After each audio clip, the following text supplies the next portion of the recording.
अस्सलाम वालेकुम। आप लोग देख रहे हैं यूट्यूब चैनल इस्लाम फैमिली क्लिनिक। सुबह सुबह बादाम खाने के 10 फ़ायदे।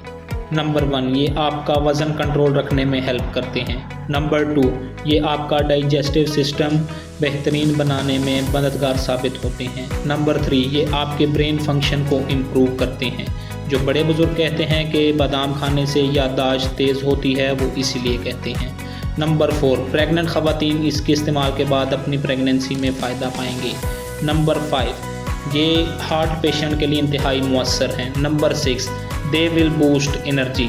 नंबर 7, शुगर के मरीज़ जिनमें इंसुलिन रेजिस्टेंस होती है वो इसके इस्तेमाल के बाद अपनी शुगर को कंट्रोल पाएंगे। नंबर 8, ये ब्लड प्रेशर को कंट्रोल करते हैं। नंबर 9, ये बैड कोलेस्ट्रॉल को कम करते हैं।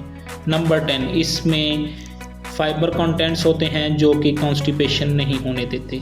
नंबर 11, एक और आपको बताने जा रहा हूँ इंतहाई अहम, इसमें एंटी कैंसरस एजेंट्स होते हैं जो कि हम कैंसर से फाइट करते हैं। सुबह सुबह 5 से 6 बादाम भिगो कर खाएं और अपनी सेहत को बेहतरीन बनाएं।